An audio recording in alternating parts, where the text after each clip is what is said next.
जय जय रघुवीर समर्थ। गणाधीश जो ईश सर्वा गुणांचा, मूळारंभ आरंभ तो निर्गुणाचा। नमो शारदा मूळ चत्वार वाचा, गमो पंथ अनंत या राघवाचा। शुकासारिखे पूर्ण वैराग्य जाचे, वसिष्ठा परी ज्ञान योगेश्वराचे। कवी वाल्मिका सारिखा मान्य ऐसा, नमस्कार माझा सद्गुरु रामदास। जय जय रघुवीर समर्थ। यज्ञात्वा मत्त भवति स्तब्धो भवति आत्मारामो भवति। नारद भक्ती सूत्रातलं 6वं सूत्र आपण बघतो आहोत।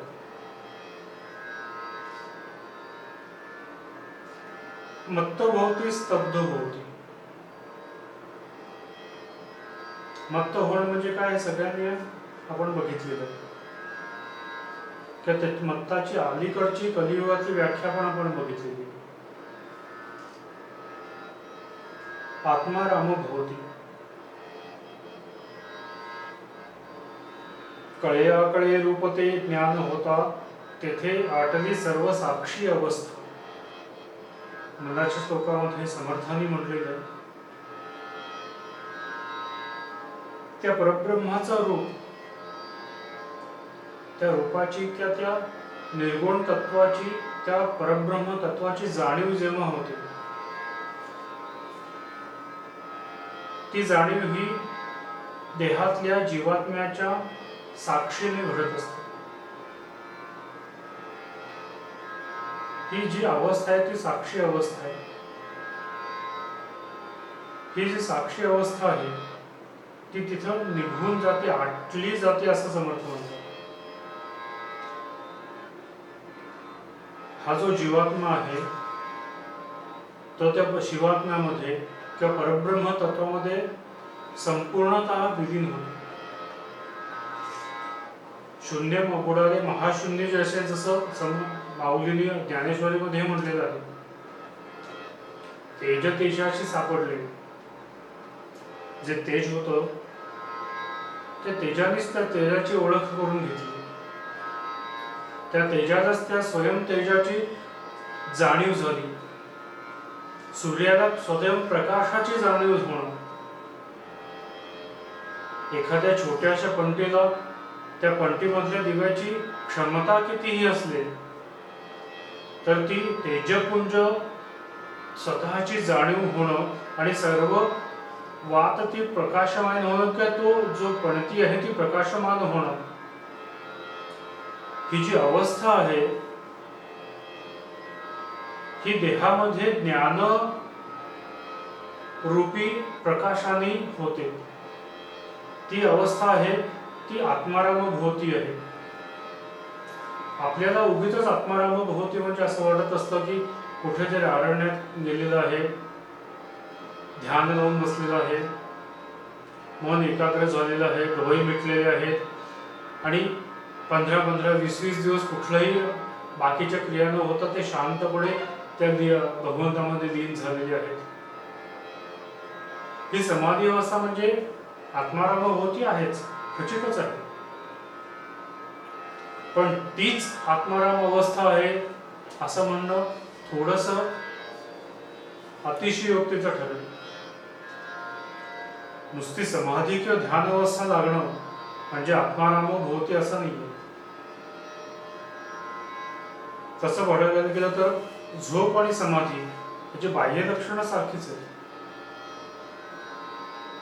एखादा माणूस जेव्हा शांतपणे, आपण बऱ्याच वेळेला बघतो माणसांना की जेव्हा एखादा लग्न कार्यासारखा प्रसंग असेल, एखादी व्यक्ती दमली असेल तर ती खुर्चीवर सुद्धा शांतपणे मागं डोकं ठेवून शांतपणे झोपलेली असते। त्या खुर्चीवर सुद्धा बऱ्याच जणांना आपण पेंगताना बघतो। मग ती समाधी अवस्था म्हणता येईल का? कारण का त्याच्यात सुद्धा तो हालत नसतो, काही बोलत नसतो, डोळे बंद असतात, श्वासोश्वास सुद्धा त्या एका संथ गईत सुरू असतात. मग ती खरी ध्यानावस्था किंवा समाधी अवस्था म्हणता येईल का त्याला? तर निश्चित असते. सुषुप्तीची अज्ञानी अवस्था म्हणजे झोप आहे आणि सुषुप्तीची ज्ञानी अवस्था म्हणजे समाधी आहे.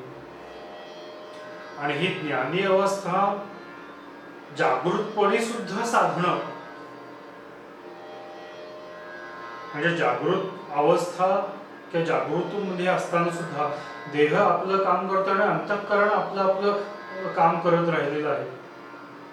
ही अवस्था साधणं म्हणजे आत्माराम होते. जसं पतंजली योगसूत्राचं जे सूत्र आहे, जे पतंजली ऋषींनी सांगितलं योगसूत्रामध्ये, निर्गुणी रमन्ते सगुणी भजन्ते इति योगः, जो स्वतः निर्गुण तत्वापर्यंत गेलेला आहे पण तरी भजन हा सगुणाचाच करतो. सगुण अवस्थेत येऊन स्वतःच्या भगवंताचं भजन करतो, त्याला आवडवतो. ही अवस्था साधणं म्हणजे आत्माराम होते.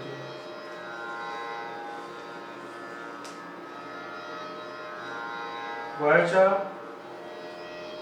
साधारणपणे 19व्या वर्षी सांगितलं की सज्जनकडे जा, समर्थ तुझे वाट बघतात किंवा समर्थ हेच तुझे गुरु आहे. हे लक्षात आल्यानंतर हातातले सगळे कामं ठेवली गेली. एक अंतःकरणाला अनामिक शांतता मिळाली, स्थैर्य मिळालं आणि दुसऱ्या दिवशी लगेच पावलं सज्जनगडाकडे वळाली. सज्जनगडनं पहिल्यांदाच ऐकलं होतं. तरीही पुण्यावरनं सज्जनगडकडं साताऱ्याकडे निघाले. मजल दर मजल करत साताऱ्यात पोहोचले. अजिंक्यताराचा घाट आला. पहिल्यांदा सज्जनगडचं तिथून दर्शन होतं साताऱ्यात. तिथं हे सज्जनगड म्हणजेच माझे सद्गुरू मौल्य म्हणून साष्टांग नमस्कार घातला. सद्गुरूंच्या भेटीची आर्तता अंतःकरणामध्ये इतकी जागृत झाली की इतके दिवस चालत झालेचे क्षण सुद्धा, जे कष्ट आहेत ते सुद्धा निघून गेले आणि पावलं भराभर करत सज्जनगडाकडे निघाले. सज्जनगडच्या अलीकडं उर्वशी नदी लागते. उर्वशी नदीमध्ये सर्व स्नान केलं. अंगातली लंगोटी सोडून सगळी वस्त्र वाहून दिली. सर्व संघाचा परित्याग केला. जे कपडे होते त्याचाही त्याग केला. मन, अंतःकरण, चित्त, शरीर, आत्मा या काही दिवसात पूर्ण समर्थमय झालं होतं.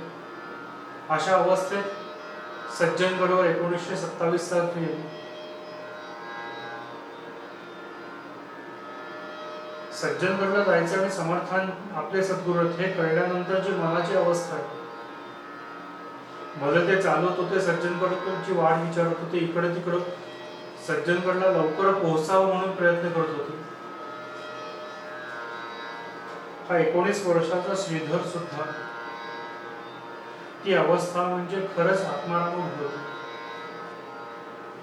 पुढे 3 वर्ष अतिशय कष्ट आणि न भूतो न भविष्यती अशी तपश्चर्या करून 1930 साली समर्थांना दृष्टांत दिलेला आपल्या तपश्चर्येतून भाग पडला. समर्थाने त्या तपश्चर्यावर प्रसन्न होऊन दृष्टांत दिला आणि साध्या श्रीधरचे भगवान श्रीधर स्वामी झाले. लक्षात घ्या, माझे सद्गुरू हे आहेत हे कळल्यानंतर जी मनाची अवस्था आहे, जी मन आणि चित्त अंतःकरण शांत होतं, ती अवस्था सुद्धा आत्माराम भोवतीच आहे.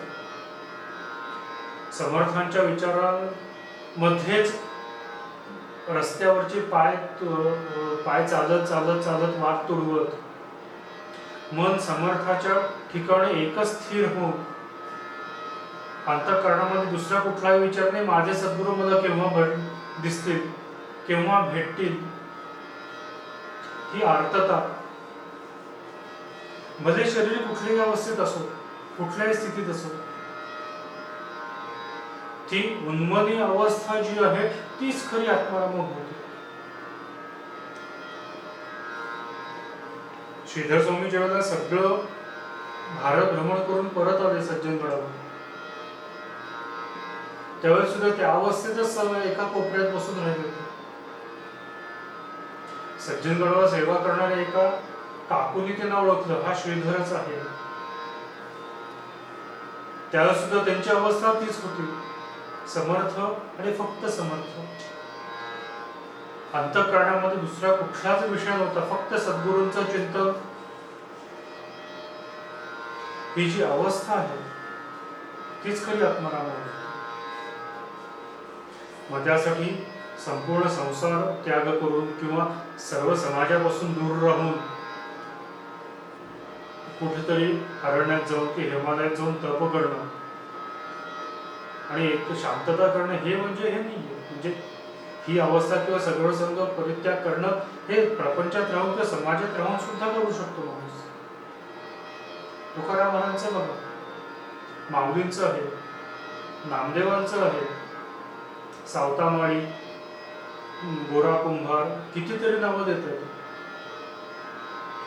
गोरा कुंभार माती तुडवता तुडवता बाळ सुद्धा त्याचं लहान बाळ रांगत रांगत मातीत कधी येतं त्याला कधी तुडवलं हे सुद्धा कळलं नाही. लक्षात घ्या, किती उदाहरणं देता येतील की जी फक्त आणि फक्त भगवान चिंतनातच रमवलेली आहे. ही अवस्था म्हणजेच आत्माराम होती. आपण उगीच प्रत्येक वेळेला माझी आता पूजा सुरू आहे, मी आता ध्यान करणार आहे, पिन ड्रॉप सायलेंट ठेवा, कुणी काय दंगा करायचा नाही. इव्हन आपण आपल्या घरातल्या सगळ्या स्त्रियांना सुद्धा दम देतो त्या दरम्यान, मिक्सर लावू नका किंवा कुठल्याही तुमची उपकरणं लावू नका, मला उगीच त्रास होईल. लहान मुलं सांगतो टीव्ही लावू नका, मोबाईल सायलेंटवर ठेवा. आपला स्वतःचा मोबाईल सायलेंटवर ठेवतो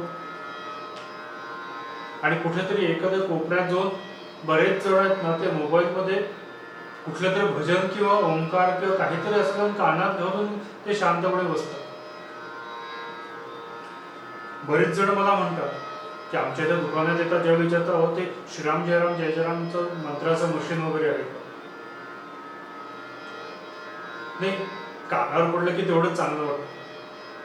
खरंच म्हणजे रामनाम किंवा जग कानावर पडू नये असं माझं मत नाहीये, ते पडायलाच पाहिजे. पण ते नुसतं कानावर पडून उपयोग नाही, ते मुखातून येणं सुद्धा तितकंच महत्वाचं आहे. मग बऱ्याच वेळेला मी चेष्टेनं म्हणतो, तेच का ते मशीन की जे इलेक्ट्रिक स्वतः जप करत असतं आणि कुठेतरी व्होल्टेज फ्लक्च्युएशन होऊन त्याला मोक्ष मिळतो आणि ते मुक्ती मावतो, तेच मशीन का तुम्हाला हवंय? लक्षात घ्या, एखादं मशीन असू दे, उपकरण असू दे, कळ दाबली की ते आपलं आपलं काम सुरू करतं, कळ बंद झाली की ते थांबतं. पण जे सद्गुरूने का परब्रह्म तत्वाने दिलेलं हे जे उपकरण आहे की जे त्या देहातल्या जीवात्म्याला मोक्षाप्रत घेऊन जातं, ते उपकरण त्याच्याच हातात कळ आहे त्याची, तेच दाबल्यावर हे सुरू होतं आणि त्यानेच दाबल्यानंतर हे बंद होतं. पण ज्यावेळेला तो ते बटन दाबतो किंवा तो विचार करतो, त्या विचारामध्ये कुठेतरी एक विवेक असतो, त्या उपकरणाचं काहीतरी मागच्या जन्मीचं प्रारब्ध असतं, ह्या जन्मी केलेल्या क्रियांचं क्रियमाण असतं, संचित असतं. ह्या सगळ्या गोष्टींचा विचार करून त्याची वृत्ती असते, त्याची स्वतःच्या सद्गुरूंच्या प्रती आणि किंवा भगवंताप्रती असणारी भक्ती असते. ह्या सगळ्या गोष्टींचा विचार करून कुठलं बटन दाबायचं आणि कुठलं नाही ते परमेश्वर विवेकाच्या साहाय्याने ठरवत असतो. आणि हा परमेश्वरांच्या आपल्या प्रती असणारा जो विवेक आहे ते म्हणजे आपली भक्तीमुळे होतो, आपली प्रेमामुळे होतो. प्रारब्ध घडून गेले ते कुणीच बदलू शकणार नाहीये. पण आज ह्याच्या पुढे काय करायचं हे तर आपली हातात आहे. आजपर्यंत आपण स्वतःसाठी जगत आलेलो असतो. मला हे मिळवायचं, मला ते मिळवायचं, असं करत आपण इथेपर्यंत आलेलो असतो. पण असं कोणी मला म्हणत नाही की मला मी मिळवायचं, मला माझ्यातला मी समजून घ्यायचा. जो हा मीची उत्स्फूर्तता आहे, लक्षात घ्या, मीची उत्स्फूर्तता जर स्थूलाला लागली की अहंकार निर्माण होतो, आणि ती जर सूक्ष्मप्रती झाली तर आपण ब्रह्मस्वरूपी होऊन जातो. हे ब्रह्मस्वरूपी कुठंतरी होणं आणि ह्या मीची जी उत्स्फूर्तता आहे ही सूक्ष्माला लागणं आणि मीची जाणीव होणं सूक्ष्मातून, हीच कुठेतरी आत्मारामभवती, हीच स्वस्वरूपाची ओळख आहे. हीच मनाउन्मनी शब्द कुंठित आहे असं समर्थ म्हणतात. मग तीच अवस्था आहे, तोची तो राम सर्वत्र आहे. मला सगळीकडे फक्त राम आणि रामच दिसतो. समर्थांना पंढरपूरला गेल्यानंतर विठ्ठल भेटला नसेल का, विठ्ठल दिसला नसेल का, समर्थांना माहित नसेल तो विठ्ठल आहे. तरी समर्थांनी येथे कार्य उभा श्रीरामा म्हटलंच आहे ना. त्याला विठ्ठल दिसत नाहीये, नाही, ते त्या विठ्ठलामध्ये सुद्धा समर्थांना रामाचंच दर्शन होतंय. हे कुठेतरी जी अवस्था आहे समर्थांची, तीच उन्मनी अवस्था आणि तीच कुठेतरी आत्माराम होती.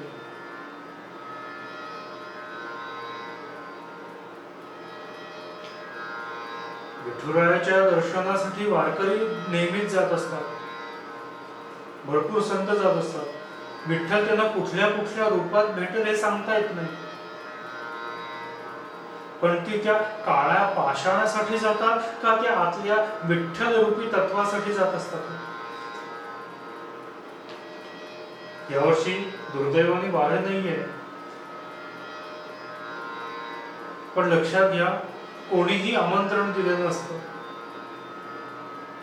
कुठलेही मोठमोठी होल्डिंग्स किंवा आमंत्रणाची जाहिराती नसतात. फक्त माझ्या विठुरायाला भेटायचा या भावनेतून लाखो वारकरी चालत चालत, काही महिला वारकरी त्या डोक्यात तुळशी वृंदावन घेऊन सुद्धा पंढरीच्या त्या विठ्ठलाच्या त्या परब्रह्म तत्वाच्या भेटीसाठी जात असतात.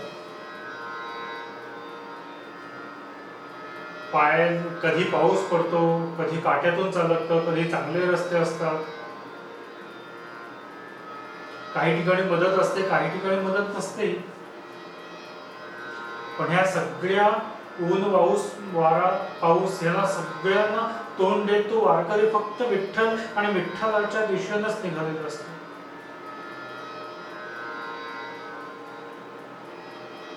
एका दिवशीला दर्शन होईलच असं नसतं. इतके लाखो वारकरी त्या पंढरीत जमा झाले असतात.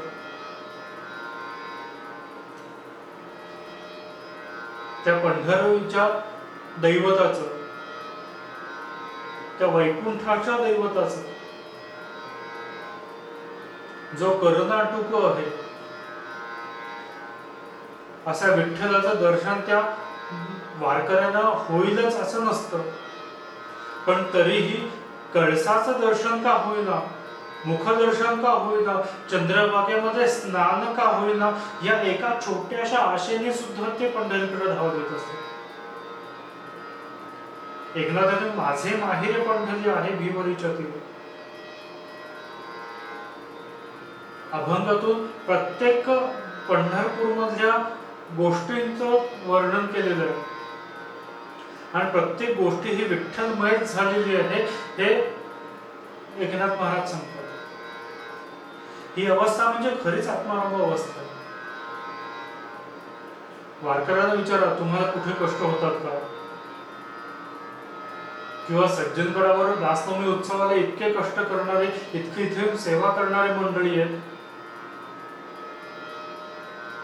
त्यांना विचारा समर्थांचे इथं सेवा करून तुम्हाला कष्ट झाले का? ते कष्ट नसतातच. हे समर्थच करून द्यायचं, तिथं विठ्ठलच चालवून घेत असतो तो वारकऱ्याला. जिथं विठुरायाच्या दर्शनासाठी जायचं, माझ्या सद्गुरूंच्या दर्शनासाठी जायचं, समर्थांच्या दर्शनासाठी जायचं, लक्षात घ्या, ही मनात जे समर्थांचं स्थान निर्माण झालेलं आहे, ते स्थान जे विठ्ठलाचं स्थान आहे, ते स्थान ते अबाधित असतं. हे अबाधितपणा म्हणजे आत्मारामभूती. आत्मारामभूती म्हणजे बाकी दुसरं काही नाहीये. डोळे मिटून शांतपणे त्या भगवंताचं चिंतन करायचं म्हणजेच आत्मारामभूती नाहीये. एखादं कुठलंही कार्य करत करत विठ्ठलाचं नाव घ्यायचं, एखादं कुठलंही कार्य करत करत त्या भगवंताचं नाव घ्यायचं, रामाचं नाव घ्यायचं, कृष्णाचं नाव घ्यायचं, हे म्हणजेच आत्मारामभूती आहे. काही जण आहेत गडावर येणार की जी पहिल्या पायरीला नमस्कार करतात, नतमस्तक होतात, चप्पल आपल्या पिशवीत ठेवतात आणि वरती वरती येतात. सज्जनगडावर खालती गेल्यानंतर परत ते चप्पल घालतात. पूर्ण सज्जनगड हा त्यांच्यासाठी समर्थच असतो. पूर्ण ही समाधी फक्त समाधी सज्जनगड मंदिरातच आहे असं नाहीये. ती शिला म्हणजे समाधी नाही, प्रत्यक्ष सज्जनगड सुद्धा समर्थ किंवा समाधी म्हणून तिथं नमस्कार करणारी मंडळी. स्वामींनी तेच केलं. सज्जनगड हा पूर्ण टेकडी जी आहे तीच समर्थ आहे असं जाणूनच तिथं नतमस्तक झालं. समर्थ या सज्जनगडावर प्रत्येक कणाकणामध्ये समर्थ आहे, प्रत्येक धुळीमध्ये समर्थाचा स्पर्श झालेला आहे आणि त्या स्पर्शाने ही पावन झालेली धूळ आहे.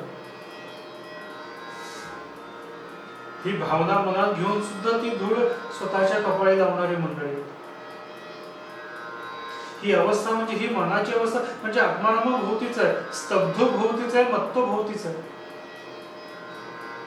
भले ती कपाळाला लावलेली धूळ कितीही काळी असू दे किंवा लाल असू दे किंवा कुठल्या रंगाची असू दे, हा फरकच पडत नाही. ही समर्थांच्या चरणांनी पदस्पर्शाने पावन झालेली आहे, हेच त्याचं महत्वाचं असतं.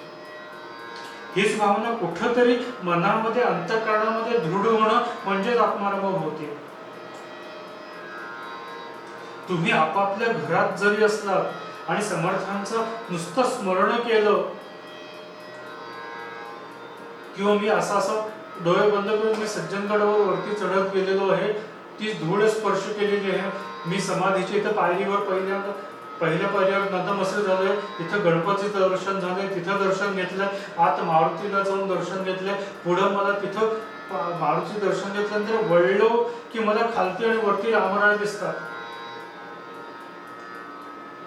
ही कल्पना सुद्धा तुम्ही तुमच्या मनामध्ये आणून तुम्ही स्वतःच्या मनाने आणि तिथं आहे तिथं जरी तुम्ही नतमस्तक झालात, तुमच्या मनात अष्टभाव निर्माण झाले, ती अवस्था म्हणजे सुद्धा आत्मारामभूती.